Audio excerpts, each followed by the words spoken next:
Hi.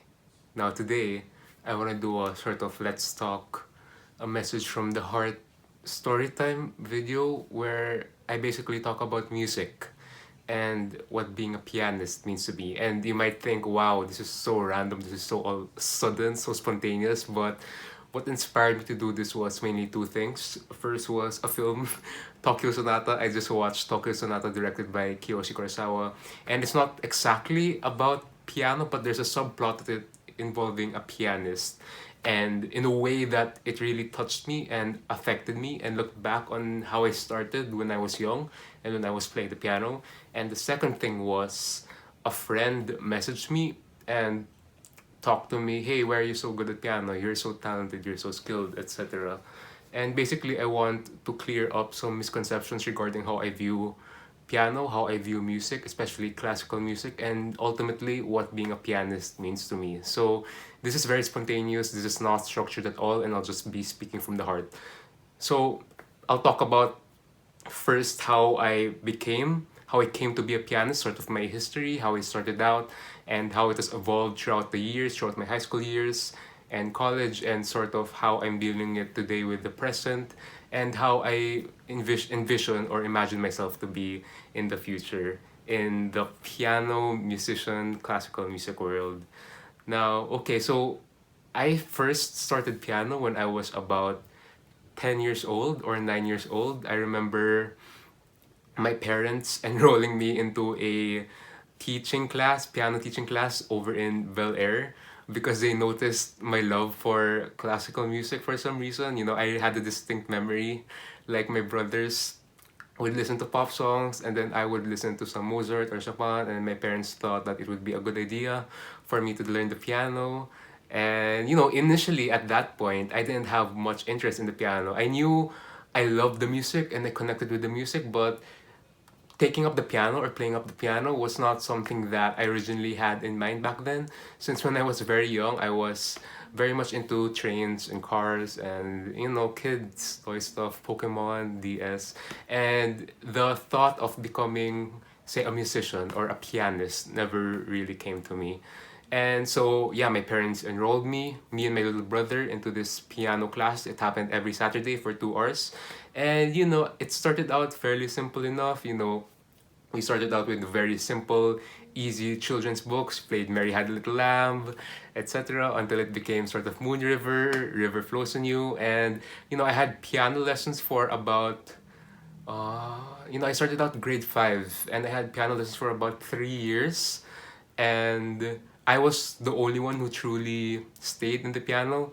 I originally was enrolled with my younger brother, but my younger brother didn't have that much interest in the piano at all. It ultimately felt forced for him, so he eventually quit. I had sort of the more longer stay in the piano teaching, but at around grade 7, I was also joining some academic math competitions, and I realized that it delayed with my piano schedule and that they wouldn't fit at all. And considering, grade 7, I was a Kumon completer at the time, and I was joining like MTOP, etc. That was sort of in my mind back then. So yeah, I fostered my love of piano from grade 5 to grade 6. And grade 7 sort of dwindled down a bit since some of my interests sort of shifted in a way. And that's when I quit piano lessons. It felt sort of heartbreaking to me. So one regret I had when I look back on my life and think about my life was I wish I continued more in terms of piano lessons. I mean, yeah, it's not piano lessons are not something that you need ultimately to become a pianist. Of course, there are self-trained pianists. There are people who can learn by themselves, but I felt like I would have had better technique and better experience if I continued with my lessons. I mean, 3 years is good, it's satisfactory, but looking back, I felt like I would have benefited if I stayed there more. And at around grade 7, I was playing the very simple Chopin waltzes, his easier pieces. And grade 8, my interest in piano sort of died down a bit since grade 8 was when I really got into movies and books, and that was like sort of at the peak, at the apex. I remember, reading Haruki Murakami during grade 8, and my teacher would ask, "Oh, your parents would allow you to read that book," etc. And I'd watch films like Pulp Fiction and Evil Dead. Tarantino got me into movies, and sort of my interest in piano died down at around grade 8. But grade 9, my interest sort of went back up. Now, I had a friend in grade 9. His name is Jorik. And, we became classmates. We became good friends. And we had this project in music where we had to either perform through dance, through music, or we can play an instrument. And of course, I opted for the instrument. And Jorik, who also plays the piano, also did the instrument. And I remember, I think he played for Elise, and I played a Chopin etude. And I remember distinctly when I performed the etude in front of my teacher, my music teacher back in grade 9, something suddenly turned up in my mind. Suddenly, something came up, a light bulb, a light switch turned on, and my love for pianos went all all the way, and it sort of washed over me.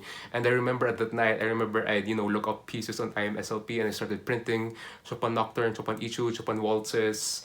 And back then it's all of Chopin. Chopin's my favorite composer, by the way. So yeah, he's the one that really got me into classical music. And when, sort of grade 10 came, grade 10 to 11 to 12, I developed my love for Chopin. I also remember playing a couple of modern stuff, especially incorporating from the music and movies. I had the huge La La Land phase back in grade 10, and I remember I played the theme from Mia and Sebastian's theme. And I remember I played that in sort of our family reunions. And, I played the piano a lot during that period. It sort of went, from grade 8, it went very down to sort of grade 10 to 12. It went super high. And yeah, I play a lot of those pieces. In terms of performing publicly, I didn't perform a lot publicly back then. I remember I'd only perform usually during family reunions, because during family reunions, the house that we would stay in, they have a grand piano, since uh, we have a piano teacher as a relative.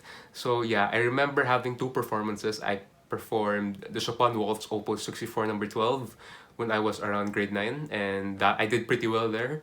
And I also performed Chopin Fantasy Impromptu, and I remember making a couple of mistakes, but I remember doing pretty okay in that performance. And in grade 12, I remember my biggest memory in grade 12 was playing for the play. We had a play, Dear Evan Hansen, and there was a piece that we had to compose. So me with my good friend Alphonse, we composed a piece, and I sort of was the one who played the piano. And in the performance, we also played the piece live.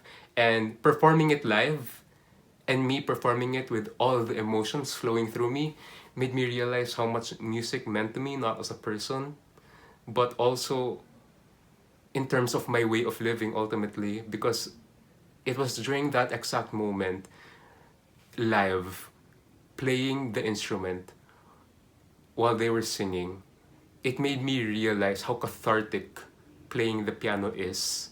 And it made me realize how the instrument is ultimately a medium for me to express myself, to express my emotions, not and to express everything that I can say that I cannot say using words. And that's sort of the pinnacle, that's sort of the epiphany, that's sort of the apex that I was building up through towards all these years, ever since my fascination with classical music during my younger years. It sort of reached at this point where I realized that music is so important to me, because it allows me to transcribe my emotions in a beautiful way, and it allows me, and it made me realize during the time, it allows me to share it with other people, and it allows me to try my best to share what I feel towards other people, and to share the beauty that I can get from my emotions through to other people through music. And that was definitely a mind-blowing moment for me, and I actually teared up. I actually cried during the performance, so don't watch my performance. I actually cried during a performance. It wasn't obvious, but I had tears in my eyes. It wasn't full on sob, but I had tears in my eyes. And I remember after I graduated, or not after I graduated, before I graduated, after the play, I remember, oh, I want to share more of my piano skills, not exactly skills, my piano music with others. And I don't know how exactly I can play in public, so I decided to set up an Instagram account solely for me playing piano. So, I'd video myself and I'd post it on that app. And, I don't have a lot of followers or anything, but, it feels good to me. It feels expressive. It feels like I'm sharing what I'm feeling with other people. Because the most difficult part about being a pianist is definitely the isolation. Because when you're learning a piece, and especially for me, I'm a solo pianist most of the time, solo pianist, since most classical pianists are solo pianists.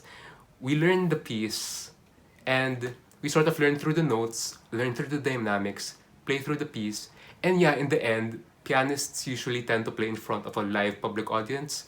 But for the most part, learning the piece is an isolated effort. It's something that you'll ultimately do it on your own. Even though you have a piano teacher, most of the learning comes on how you interpret that piece and how, in a way, you can stabilize and include your emotions in playing that piece. And that's where the beauty of being a pianist comes from, but that's also where the difficulty lies in the isolation. I've read this article on how a lot of pianists tend to be lonely. And I do agree with that article because, it uses, of course, isolation as the evidence. And other than statistical numbers, pianists tend to think in a way, not just pianists, but musicians in general, when they play music, they evoke this strange beauty that's not just evocative of their emotions, but it also indicates a kind of melancholy in a way. Even though you play the piece, even though the piece is jolly, when you're learning that piece, you start to think about, for me at least, what do you think about when you play the piece? Sometimes it can be an image, it can be your entire life story. But for me, when I play, I don't think about a story. I don't think about an image. For example, Chopin's Fantasy Impromptu, people typically coin the piece to be about a storm and the storm dwindling down until the storm builds up again. Or the Raindrop Prelude, it's supposed to be about rain, so softly pattering the windowsill. But for me, when I play the piece, I don't think about images. I don't think about a story. I think about emotion, which is a weird thing to say. I think about emotion being a character and how this emotion develops throughout the piece. I think about emotion as a sort of reservoir of energy. Forgive me for this comparison, but I think about emotion as this sort of reservoir of energy which I can sort of bleed myself into, which I can connect myself into, which I can transcribe myself into. And this reservoir of energy will ultimately, grow until, let's say, the climax of the music, until it explodes, and the energy ultimately flows into the pianist through our neurons, through our body movements, through the way our hands would glide over the keyboard, through the way our body would sway back and forth, through the way our hands would go up and down as we go through rests throughout the piece. And I think that's so beautiful, and I think it's a magnificent and wonderful thing, and I'm so thankful as a human being to be able to share and express my feelings through the piano piece.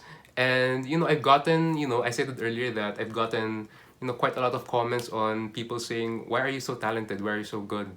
And obviously, being good at something is definitely subjective. But for me, I think that it's not about being good at all. Whether you're playing an instrument, be it a piano, a guitar, or anything, it's not about being good. It's not being about how fast you play the piece or how you can show off to others. It's not about that. You know, I think it's ultimately about loving the instrument, loving the pieces that you learn, and ultimately trying to find a meaning on why you're learning the piece. And the meaning that you should get from learning the piece and learning the instrument should not be extrinsic. It should not be motivated by others. It should not be because you want to show off. It should not be because your crush likes the guitar or something. It should be intrinsic. It should come from you, because that's ultimately when your habit will start to develop and will start to grow as a musician. And for me, I love playing the piano because I'm a classical musician. And as a pianist, sharing the music and evoking the music and sharing it with others is what it ultimately means to me, not just as a pianist, but as a human being. And it just doesn't apply to classical music. Music is a universal language, whether you're into pop or punk or rock, and whatever instrument you're playing. The beauty of music is ultimately that it's something that we can all connect to as human beings.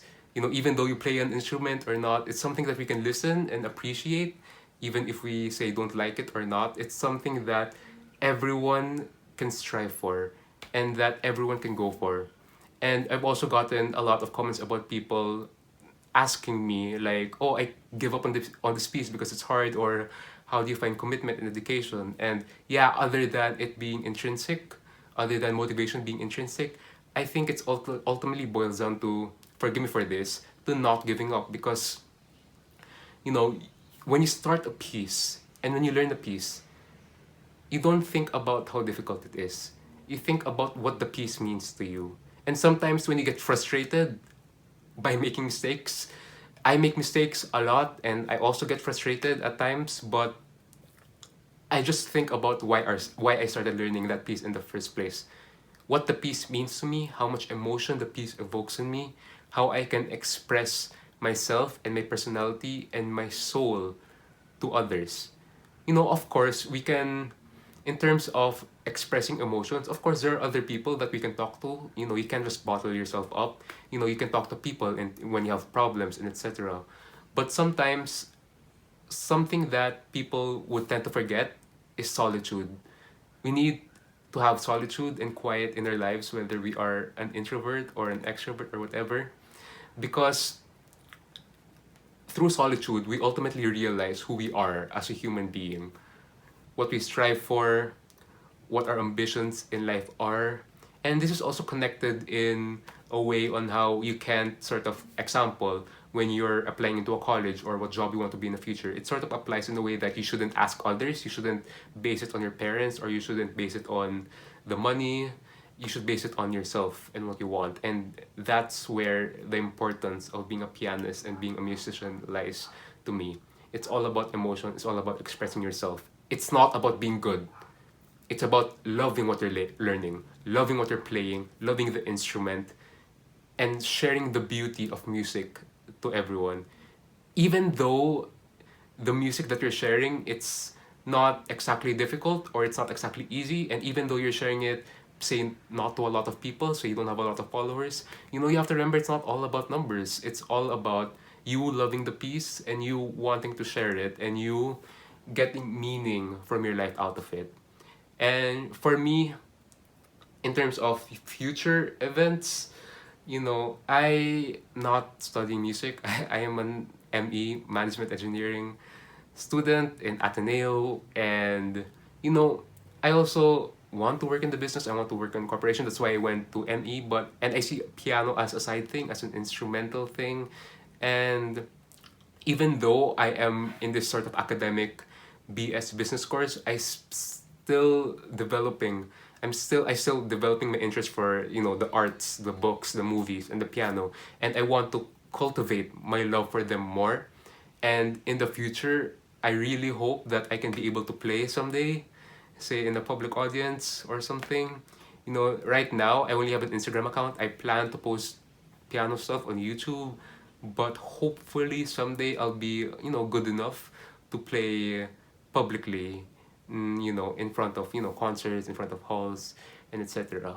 And being a pianist is not just about performance, obviously, since for me, it's about the emotion that we get and the emotion that we share. And I just want to end this by saying that, you know, playing music and playing the piano has been such a transformative experience in my life, whether it be Chopin, Beethoven, Schubert, Liszt, Scriabin, etc. It has invoked in me a sense of personality and spirituality for some reason that I cannot see in other hobbies, even in movies and in books. There's something about playing that instrument that I find myself so lovingly engaging in, something that makes me wake up, something that makes me turn my brain on, and something that would make me get up out of the bed every morning. And it's something definitely I'm thankful for. And I'm definitely thankful that I've had piano lessons when I was younger. And, I'm not a great pianist or anything, I'm just an amateur pianist.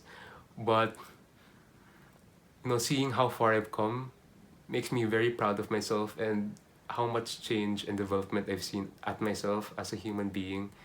And I'm definitely happy to be playing the piano. And if you're, say, an aspiring musician, aspiring pianist, guitarist, etc., I definitely say go for it.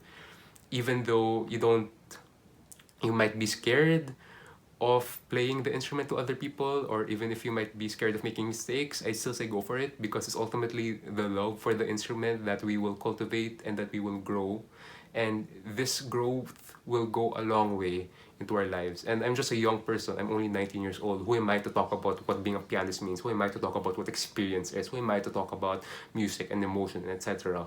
But, you know, being this young made me realize how much the future has in store for me. And I'm definitely excited to see where I'm going in terms of being a pianist in the future. So that's all I have to say. And yeah, thank you for watching. Subscribe if you want to, and catch you next time.